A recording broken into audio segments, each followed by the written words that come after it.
Hi there. In this video, I'm going to show you how you can use Google Forms and an add-on called FormRanger to help schedule your parent-teacher interviews. All right, so I just created a Google form, very basic, and all I'm doing is collecting student first name, student last name. I am also asking the names of the parents and guardians and their phone number that I will use to call out using Google Meet. All right, so now I have 3 days. I'm actually scheduling calls. I just modeling this. You may only have 1 day, maybe you have 5 days. I just wanted to show you what it would look like when you have multiple days. And now I also have, when you click on responses, there is this button right here is your spreadsheet. So I've already done that and I've clicked on it, and then you start a new spreadsheet. And so that's why I don't have to go through that. But here's the spreadsheet that I have that's attached to this Google form. So let's take a look at this a little closer here.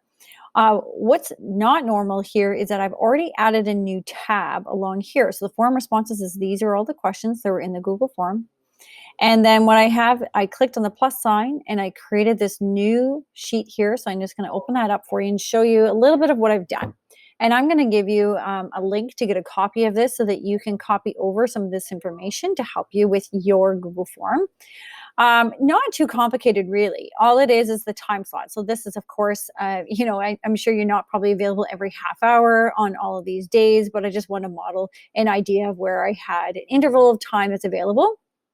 You'll see that this is replicated here, but I actually didn't type it out twice. I did type them out here, but I used a little bit of a kind of a formula here, and I'm going to explain that in just a moment to get this value.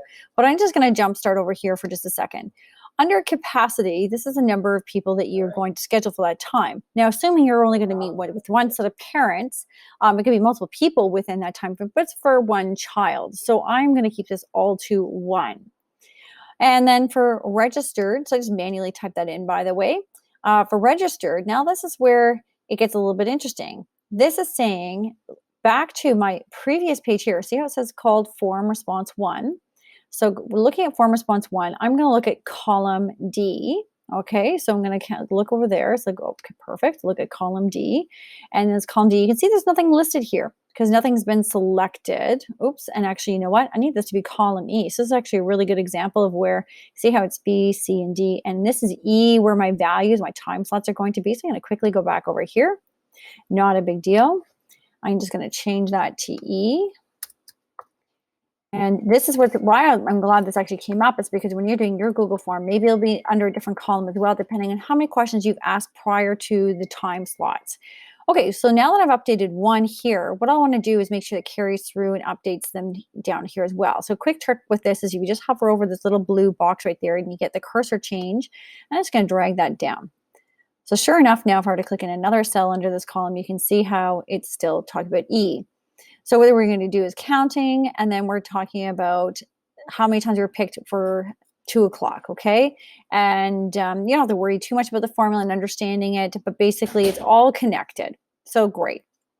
So then we want to know, well, how many spots are available? Well, there's nobody registered at this point for the 2 o'clock slot, for example, because I'm counting over there. And nope, that's not been selected. So that means it's 0. So therefore, there's still 1 spot available. And how we figured that out is we just took our value here, subtracted the number of values here, and of course, this is 1.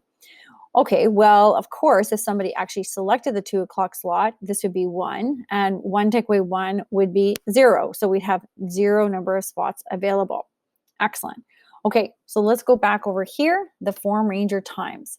So this is where it talks about what's going to be displayed on my spreadsheet. So this is going to be the little trick here. So looking at this, we have our D2. If it's less than C2, so right here, which we know 0 is less than 1, that means it's going to display A2. So it's going to display this guy right here. So that's what comes up here. That's why we see the 9 a.m. Otherwise, if it says if it's not, this doesn't meet those needs, this is like an if-else thing. So if this situation is true, then this is going to be displayed. If not, it's going to be blank. So let me model that. So if I just change this to registered, let's just pretend that's going to be 1. So ignore the formula for a moment. Well, now all of a sudden that does not meet this. So if you take a look, D2 is not less than C2. So the A2 is not going to be displayed, which is this value, this time slot, but a blank slot will be there instead. And that would then reflect on my Google form, because the Google form would then show that that 9 o'clock slot is no longer available. Somebody selected it, therefore it will no longer be displayed. And that's exactly what we're looking for, because we don't want to have multiple parents signing in for a time slot that's no longer available. All right, so let's get that formula back. It's going to drag. Again, use this little trick. Drag that back up there. And we're back to 0. Okay, let's go back to our Google form. And what we need to do is now tie in those values, because you can see under here for November 13th, it's just nothing. So we want to pull in those time slots. This is where we're going to use this add-on called FormRanger. So we're going to click on this guy, FormRanger. And if you don't have it here, you can add it. It'll just go through the process of installing it. It'll just take a couple of minutes, not a big deal. All right, so you can see here, November 13th is coming up, and I want to check off populate from range. I'm going to click on select. Oops. Let's click on the plus sign here, sorry. Select the sheet. So it's automatically going to pull up some spreadsheets here. And this is the spreadsheet that we were working on. So parent-teacher interviews, the responses. This is the responses to this particular form. This is the one I want. Select that.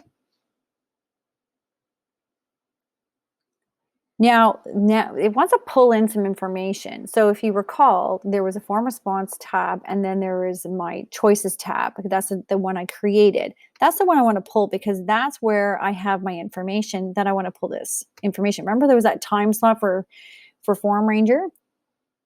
Column header, not the first time slots. Those are the ones I manually entered in. I want to grab the ones that are the FormRanger times. So that's the times that are going to disappear if someone selects that time. So this is important. You're going to choose the proper next little worksheet over and grab this column header. Click next. Doesn't matter the range name, my time options, call it whatever you want. Save and populate question. Like magic, all of a sudden you're now going to see this form where you have all those time slots that you listed visible here. Well, let's test this to see what happens if we actually were to respond to this and a time slot were to be taken. So I'm going to just click on the eyeball here to preview this. And let's say we picked that 2 o'clock time slot. 2 o'clock. Oh, you know what? I actually just doing this. I remember one important thing. So let's at least leave that. Let's go back here. What's really important here is because I have to indicate, hey, well, when will I auto-populate these questions? Like where it's no longer, let's say, those time slots going to be available.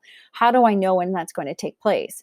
You need to toggle on this one here, on form submit. So when someone clicks submit the form, that time slot will then be looked at. Oops, that's been taken. That's no longer an option. Update the question list.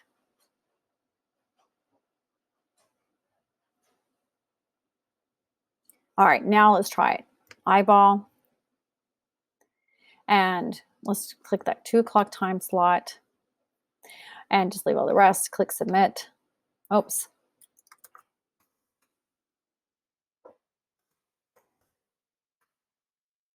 Okay, and the phone number.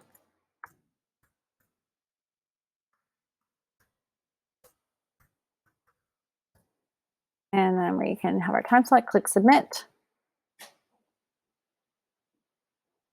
Perfect. Okay, so if we were to submit another response, let's look at it again.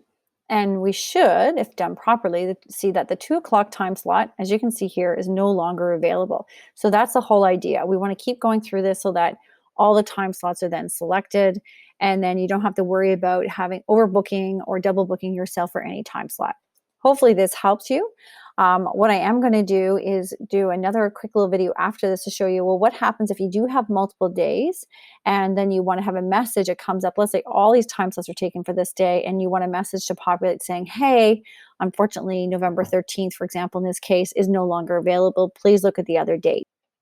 So I will be creating another video to show you how to do that if that interests you.